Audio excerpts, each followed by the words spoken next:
From the McCourtney Institute for Democracy at Penn State University, I'm Chris Beam. I'm Candace Watts-Smith.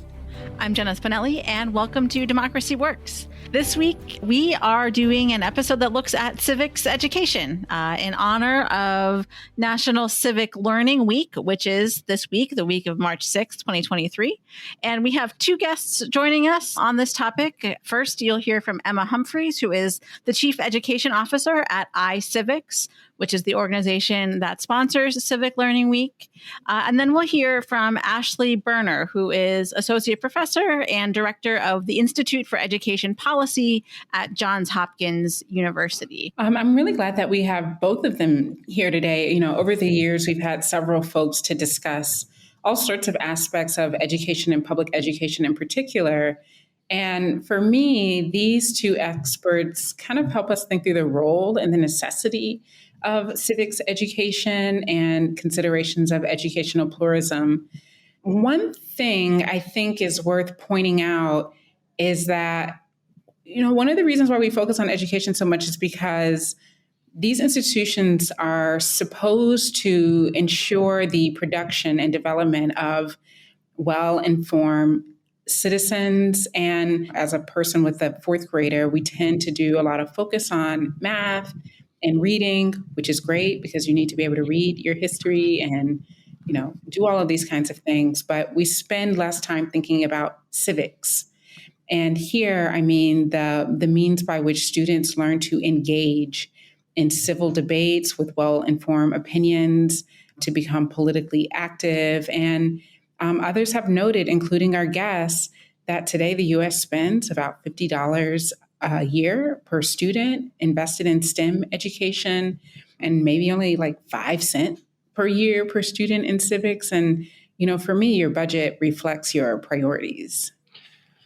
Yeah, right. Or I would use a different metaphor. It's like the squeaky wheel gets the grease, or the squeaky wheel in this case gets ignored, right?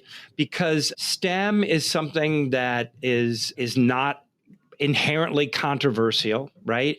And it also, the argument has been made since Sputnik and continues to be made that this is how we stay competitive against our economic adversaries and competitive against our political adversaries, right? And so if we believe in that, then that's a good argument for funding STEM. But I also think that is the issue, right? That these topics are more open to controversy. And in some ways, you have to accept controversy in order to teach the skills, right? You know, you're going to have to accept that there's going to be difference of opinion, that people aren't going to have the same attitudes about gun control, say, or you know, abortion, whatever. Sure. And you have to move forward with that acceptance. Otherwise, you're not really teaching the skills. And there are so many parents who are, and school board members and, you know, whoever else, politicians, who are so distrustful of public institutions and who are so distrustful of the likelihood that what's really going on here is some kind of indoctrination, that they just say, no, forget it. And if you're a beleaguered principal, or, you know, a school board member who's getting, you know, 3 calls a week, people showing up at your meetings, yelling at you, it's just a lot easier to say, you know what, let's spend some more time on math and just let this go. Which is why it's really great to have Emma and Ashley here, because they're kind of thinking through some potential alternatives or some potential solutions to this issue. And so, you know, from what I get out of what Emma is offering is about civics. Yes, do we have to talk about controversial issues? Well, insofar as we're learning how to listen and we're learning how to respect and reflect on what other people are saying, and that civics is designed to ensure that that members of communities not only understand the levers of political institutions, but are able to take part in politics and the political making process. I mean, do we have to dwell on any particular policy issue to learn those levers? I don't necessarily think so. Ashley, on the other hand, offers this, proposal of educational pluralism, which is more of an idea of, what? We live in a huge country with all sorts of people with different values, and maybe we can find a common curriculum and some, guiding facts and truths. But at the same time, we could allow more flexibility in funding and the way we kind of think about how we allocate resources across different types of schools. What Ashley and Emma both offer is something more than just us wagging our finger at the American electorate and saying, you're skipping civic education and it's important and shame on you. They're actually thinking about this strategically. Mm-hmm. And how do we advance these concerns, these issues that we care about in the climate in which we find ourselves? And it's for that reason that, I think it's really great that they're here. Yeah. So, lots to unpack here, and I'm excited to get into this conversation. Just one practical note, since we do have two guests here, we'll hear first from Emma Humphreys of iCivics, and then maybe a quarter of the way through, we'll bring in Ashley Berner from Johns Hopkins. So let's go now to the interview.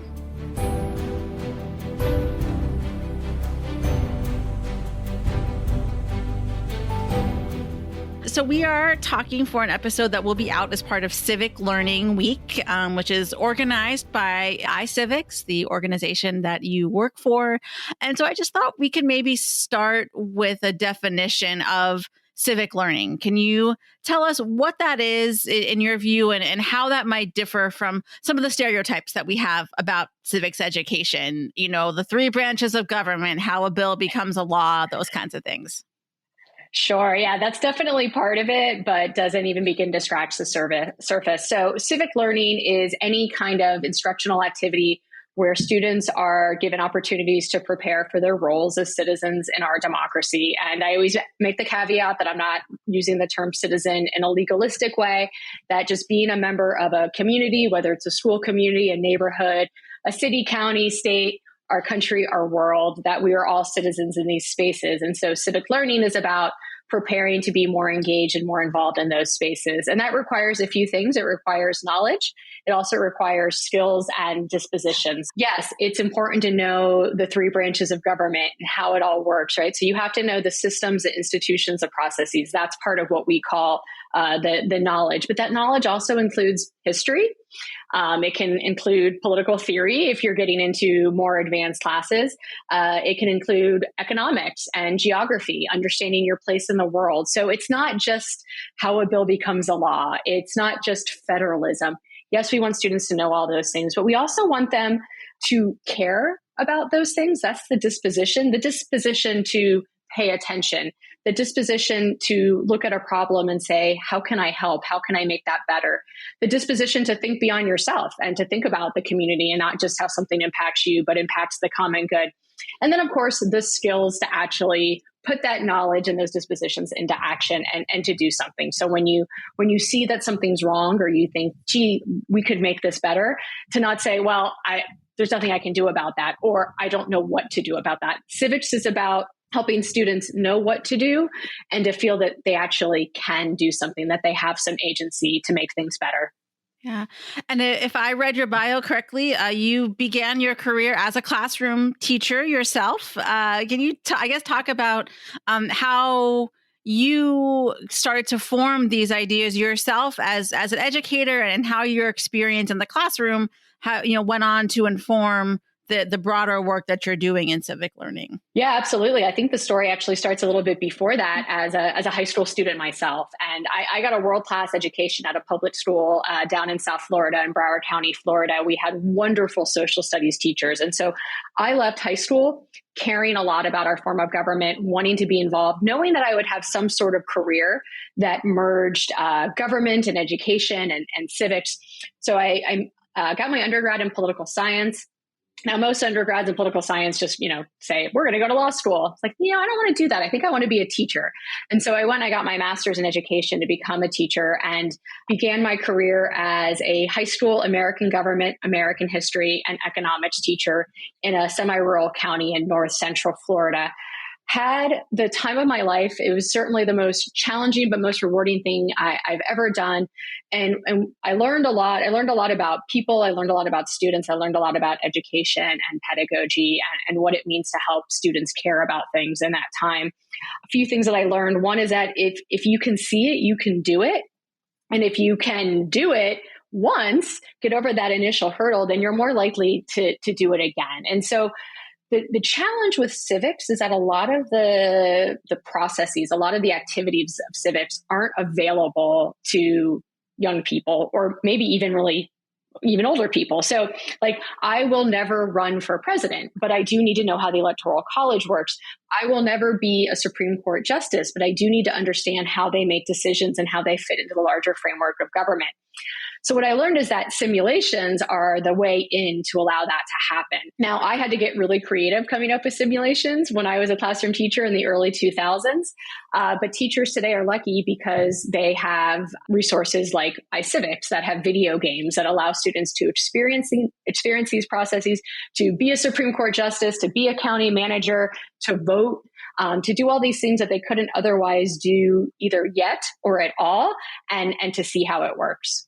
Ashley Berner, I know you've spent a lot of time thinking about American education and how it pertains to civic engagement and all sorts of things that we'll get into. But I wonder if you could just start by talking about your own background as an educator and maybe how that informs some of your perspectives on the American education system. I've taught at every age group. I've taught in a preschool, a Jewish preschool. I've taught high school. I've taught university level, and now I work with PhD students. And I think being in that space and then actually studying that space. So just a little bit more about me. My doctorate's actually in history and the history of social movements and the history of ideas and so forth. Much of that I did overseas. And so my working as a teacher and also as a student really opened my eyes to some ways that other countries do things that we could learn from. And I think more than anything else, it's been my experience as a student of other countries and, someone who is constantly learning more that's informed what my take on American education. And just to jump to the headline, I think there are a lot of things we could learn from how most democracies manage education and civic formation. Mm-hmm. So I think a lot of these learnings, or perhaps some of them, up in the idea of educational pluralism. That's at the heart of your book, No One Way to School. Can you lay out the thesis there for us? What is educational pluralism? Sure. So educational pluralism is just a different way to structure public education that involves the government's funding lots of different kinds of schools on equal footing, and also having a common body of knowledge that all of those schools have to teach. So, whereas in our country, we're used to this public versus private, charter versus district, very, very strict divisions about what counts as public education.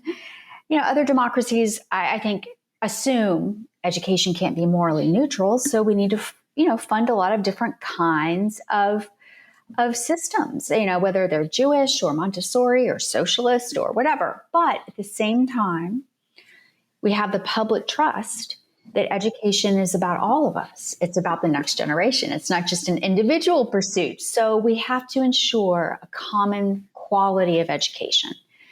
So this looks very different. It's a plural structure, but a more, I wouldn't say uniform content, but more common body of knowledge that all kids have to learn.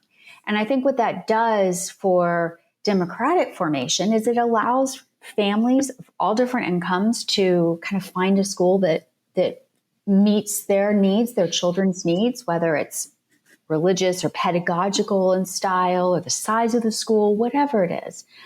And also ensures kind of the democratic purpose of a shared conversation and social cohesion.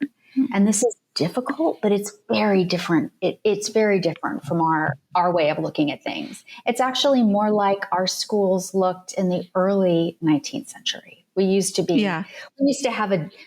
democratize the liberal arts for all kids, and we used to fund all different kinds of schools. To help people kind of visualize what you're saying about how things work in democracies outside of the US, can you give an example? Particularly, I'm thinking about how you square this notion of a choose your own adventure, for lack of a better term, when it comes to schooling, with the idea of a shared sense of democratic citizenship and civic engagement. Yes, great. So there are all kinds of theoretical groundings here that we can talk about. The philosophy behind, this democratic theory of what education should look like. But let me just start with a practical. So the Netherlands is the most plural country in the world. They fund 36 different kinds of schools on equal footing. And they also fund teacher preparation on equal foot, different, Montessori prep or Jewish teacher prep and so forth. But they require all kids to pass exit exams, regularly, end of year exams that look at common content. And so, for example, they fund, this is the most extreme example, but they fund creationist schools that teach creationism, but those kids still have to demonstrate competence of evolutionary theory at a certain point. And to take a more common example that's true across most European countries and Canada and so forth, most democratic governments require that kids learn comparative religion and ethics every year. Not because that's indoctrinatory, but because it's important for an informed citizenship, that you know what other people believe and what theories, what Marxism teaches and so forth. It's an important part of being an educated citizen. So in England, where I did my doctoral degree, my children can go to Jewish schools, but they have to learn about Hinduism. They can go to an Islamic girls' school, but they have to learn what Judaism teaches. And it's not. I think the wonderful thing about this, it's not perfect, but it kind of helps adults understand the difference between exposure and indoctrination. And that's actually the subtitle of the book I'm writing right now, Exposure versus Indoctrination. That when, the kind of trade-off here is families, not just wealthy families, but every family theoretically can find a school that meets their needs within reason. There are boundaries, but their kids are going to be exposed to common content. And let me just pull back for a second and talk about the research on this. There is, pretty compelling research that when schools are clear about their mission and purpose, and all the stakeholders in the school are aligned on what that means and what they're doing, that has a really positive impact on student outcomes. And at the same token, there's very compelling research that common curriculum, or probably, I don't mean a lockstep curriculum, same page, same textbook, but that requiring a common body of knowledge acts as an incredible equalizer across income levels, across immigrant status and so forth. France used to close its achievement gaps by 6th grade when they had a very strict curriculum that their Catholic schools, Protestant schools, Jewish schools had to teach. You were saying earlier, Emma, that you taught in Florida, which, as we know now, is in many ways the epicenter of some of the ways that education is part of the culture war, particularly when it comes to race and issues of gender identity and these sorts of things. How do you think about some of these culture war issues in relation to the mission of civic learning that you were talking about earlier? Yeah, what's interesting is that there's an increased attention paid to civic education, and we really like that. People are talking about civic education. People are caring a lot about civic education, and this is true sort of across the ideological spectrum. So we're seeing legislation pop up all across the country where folks are paying attention to what and how long we're teaching, and we like to see that. Ultimately, the states are going to decide what they teach, what's in the standards, what courses they require, how much instructional time, what graduation requirements there are. For our part, we are promoting as much instructional time as possible. We want to see rich, robust civic education that begins in kindergarten and spirals all the way up through 12th grade, that teaches history in an integrated fashion with civics. Students are learning these two things together. They're so interconnected. The culture wars, this is just we've seen this over and over again. It's not anything new. Anyone who studies the history of education can go through the various history wars we've seen, and that's okay. That's a feature of democracy to debate what schools should be teaching. That's fine. What we want to see is more and better civic education. Speaking of Florida, I mentioned that did I mention this? I did. I mentioned that I grew up in Broward County, Florida, where we had a really strong social studies department in my high school. Another school in Broward County is Marjorie Stoneman Douglas High School in Parkland, Florida. And regardless of how you feel about the students that sort of rose up in terms of leadership after the worst possible thing happened there with the mass school shooting, Valentine's Day 2018, I believe, regardless of what you think about those students and what they were fighting for, I think we were all sort of just impressed that they knew what to do, that the day after the most unthinkable thing happened at their school, they immediately took action. And it's not a coincidence that they knew what to do. They knew what to do because they go to school in Florida.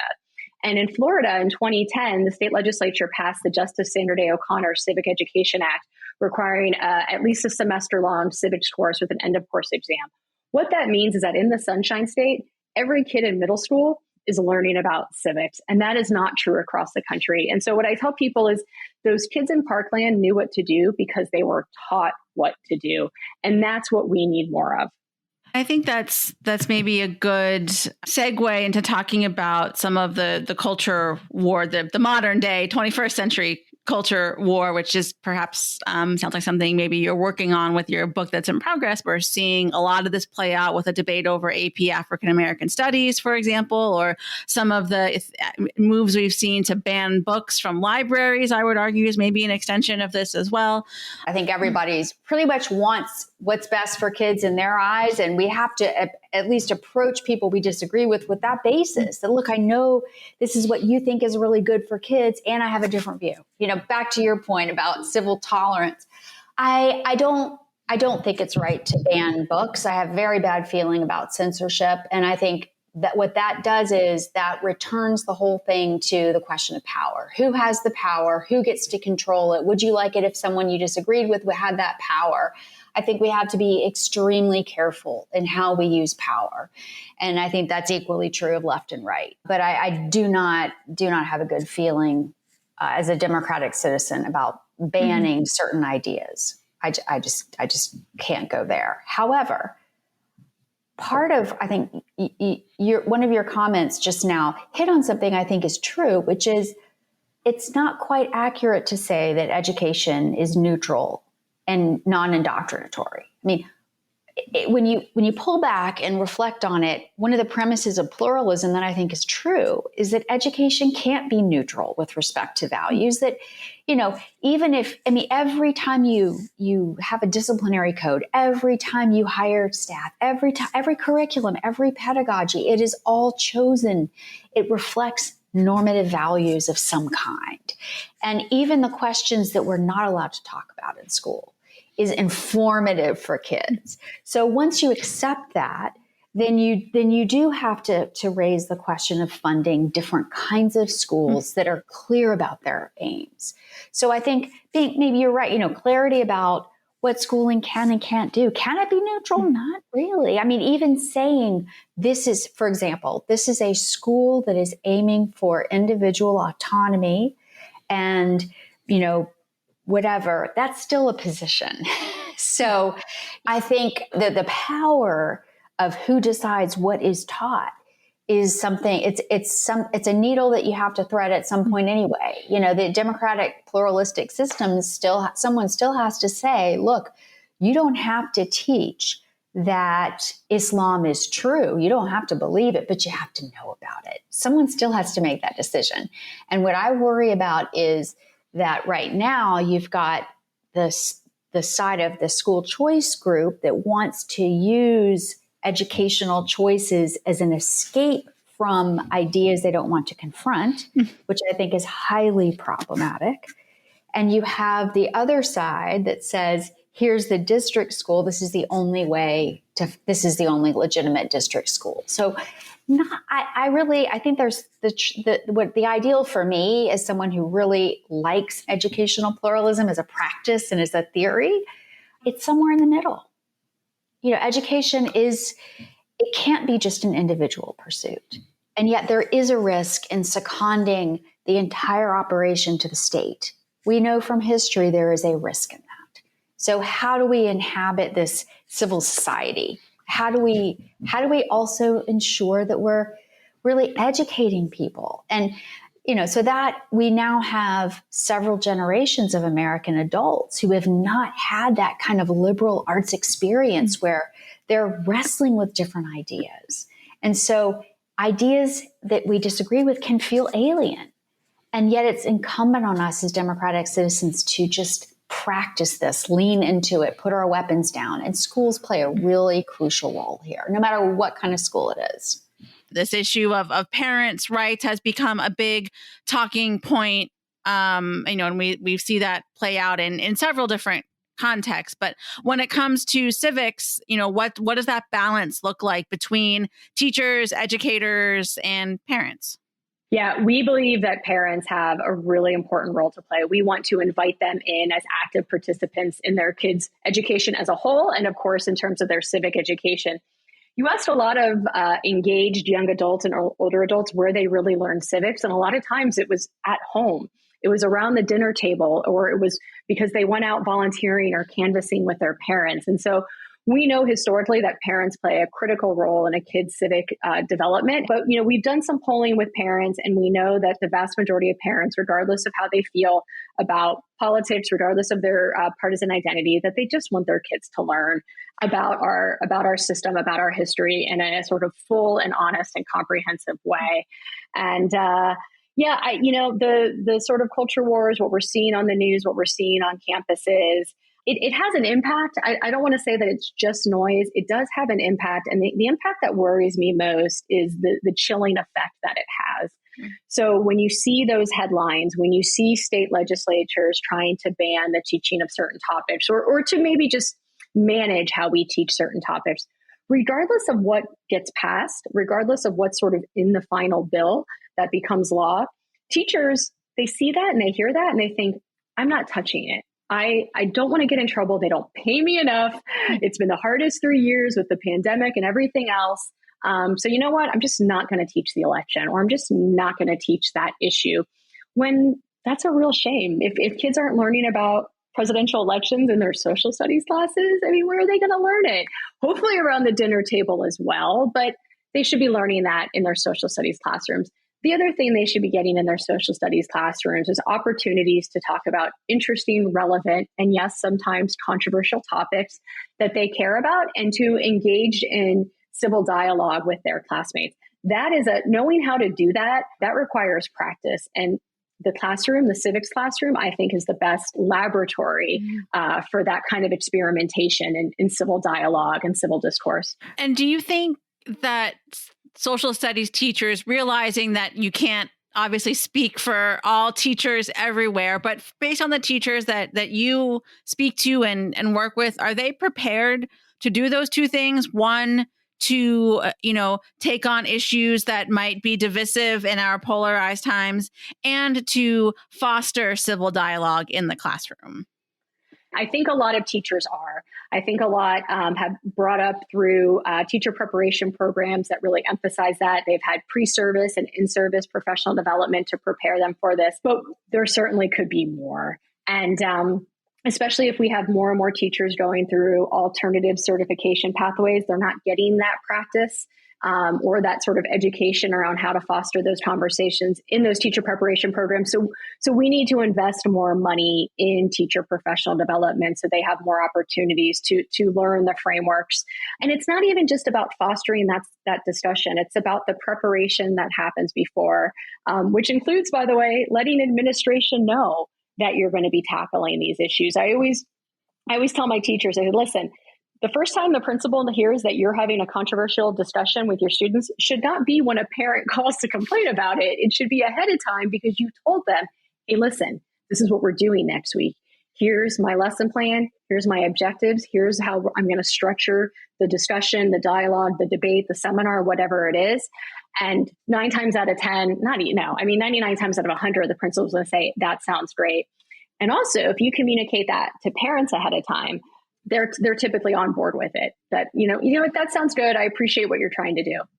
Let me end here. So my colleague at Penn State, Brad Vivian, was on the show a few months ago. He has a book out called Campus Misinformation, which looks at how these issues of education, particularly higher education and free speech and viewpoint diversity, are portrayed in the media. And he argues that there's more hype created by stories in the media than that's not reflective of what's actually happening on campuses, right? People kind of latch on to a few key examples and then they get spread far and wide, and people think that the problem is more systemic than it really is. You work with K-12 educators all day long from what you've described. I wonder if there's a similar phenomenon happening here where we see a particularly raucous school board meeting somewhere and that clip, spreads on social media and elsewhere, or we hear about a particular school or set of schools and their, debates over a curriculum. But that's not really, if you drill down to it, that's not actually representative of what's happening in schools more broadly. Is there a parallel there that you see?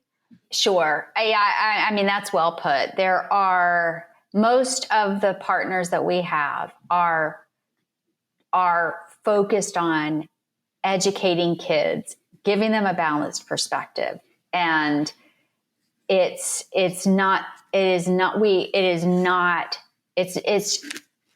the world is a lot saner than our media would have us think. Yes, there are issues that we have that we need to work on. And I have, real concerns about the fragility of our democracy. And there are real concerns that those of us in this space have to address. But most of the time, teachers are getting up in the morning doing the best job they could possibly do to educate the next generation. And there's most people have very good will. Most people are, willing and able to work together. So it's what we hope is that we can create the conditions for the next generation to do a better job than we're doing. We will again link to Civic Learning Week in the show notes for folks who want to learn more and maybe tune in to some of the virtual events that you're holding. Thank you so much for joining us today. Thank you, Jenna. Thank you for having me.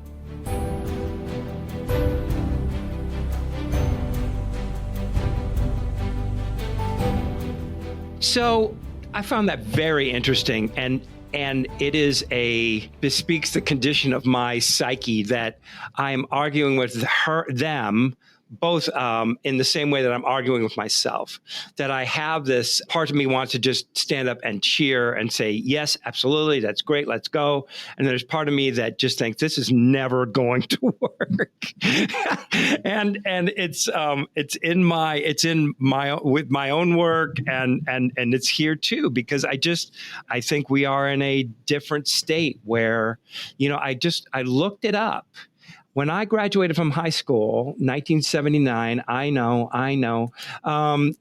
the Gallup asked for the first time, what is how many people have a great deal of faith and trust in major institutions? And the answer was 48%. And now that number is 27%. And so I think there's just been this widespread decline in trust in all American institutions. And so when high school says, or when a school district says, we really think we should be teaching students, preparing them for their roles as future citizens, there's going to be a lot of people, clearly the majority, who are suspicious about that initiative. And that makes me doubtful about their ability to pull this off, despite the fact that I'm absolutely behind the objectives. So I think that if we look closely at the data and you ask people if you trust American political institutions, a lot of people will say no. If you ask them if they trust their representative, they will say yes. Mm-hmm. If you ask them if they trust their county people to do their elections right, they will say yes. If you ask them if they trust their child's teacher, they would say yes. So there is definitely a mismatch between what people say about American institutions writ large and what they say about their own local institutions. So, I mean, I think that's one thing to point out. I think the second thing to point out is that a lot of the crying, sobbing drama is among a few very loud people. And iCivics data shows, just like we've brought in other folks that say, like, look, when we look in the middle, there is a lot of agreement on issues. And so, mm-hmm. I think a lot of our intuition is to follow the thing that we see most frequently in the media, and not necessarily what I see, for example, on the playground when I'm going to pick up my kid from school. I trust those parents. I trust the teachers. I trust that community to do right by my son. And so then the question becomes, if we really leaned into what Emma is talking about, might we have gotten ourselves someplace different? And one of the examples that she pointed out that just really resonated with me is the example of the Parkland students, that mm-hmm. they have excellent civics education and they're in Florida. And so we can all say all of the things that we want to say about Florida, but apparently they're doing something that is producing well-informed, active, young citizens. And so, in that situation, I mean, they also have, we can go back and forth. We can say okay, well, then they also voted for this one guy, but he barely won. But, then I don't know. We can go back and forth on these things. But one of the things I think that is apparent is the necessity to think about how to fully implement an education about how to be a good citizen, a well-informed citizen, no matter your views. Well, and, let's face it, we didn't get into this hole overnight. We're not going to get out of it overnight either. Yeah.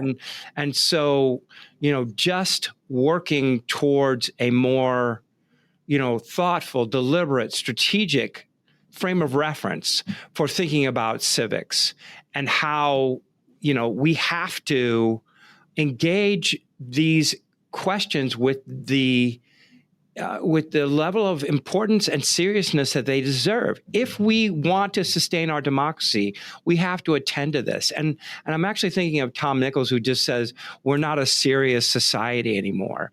And, whether or not that's true, or how much you think that's true, it is true that a democracy requires a serious electorate. It requires us to take seriously our roles as citizens. So one of the things that Ashley brings up is that perhaps another way to do that is through educational pluralism, or this kind of idea that maybe we can use public funding for a broader array of types of schools so that parents can have a greater selection of opportunity, have a greater range of opportunities to match their child's education with their values. What do you think? I think it's an interesting idea. I think it might I worry that it is a step back from, kind of the insistence on the hegemonic model of the public school system, that public schools ought to be first among equals because it is meant to be an opportunity for everybody to come together and have these experiences.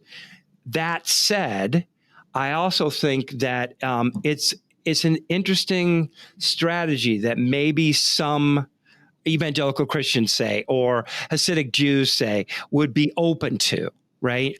I do think that you're going to get a lot more buy-in on questions of science than you are on, how do you teach the Civil War, for example. And I don't think those problems are trivial, but I also think as long as we engage these questions with good faith, and I'm not assuming that, but if we can get all the parties to engage these questions in good faith, we ought to get somewhere, right? We ought to be able to say, here are some features about the Civil War that need to be included. And, that includes the fact that just about every state constitution among the civil or the Confederate States of America celebrated slavery as being part of the reason for this separate nation. If we can't agree to that, then we're lying in our pedagogy. And so, I don't know how far we get, but I do feel like, it's worth a try. I always do think it's important to think about how other countries do things. I mean, it's easy to feel like the way that we do it here is the way that it should be done. And so I really kind of appreciated the comparative perspective and analysis. It was the Netherlands, right? She brings up several. She brings up several examples across the globe. One of the things I think that stood out to me and what I struggled with is that each of those places also has a very particular context, their demographics, and what that particular thing means in their history. And so while I, can appreciate the notion that, maybe people can just go into their own separate units and there's some kind of core curriculum and then there's some differences. I mean, I'm a little shaky on that issue, but the thing that really gets me is that putting this into the context of the American in the context of American society and American history, where when we let people take public funds to do what they want, they often exclude, they often discriminate, they often hoard resources. And so while I can begin to walk through the kind of principles of educational pluralism, I guess my issue here is your issue about the thing we were talking about before, is the idea of its execution in our particular context. That's, I think, the thing that I have a hard time getting over. The fact that these two are so focused on, all right, let's try this, let's talk about this, instead of, the bigger problems that, they call it eat your spinach kind of arguments. All right, well, that's going to get nowhere. So let's just put this forward and see whether or not we can, move towards a better solution than no solution. I think that we have managed to come all the way back around to our optimistic selves.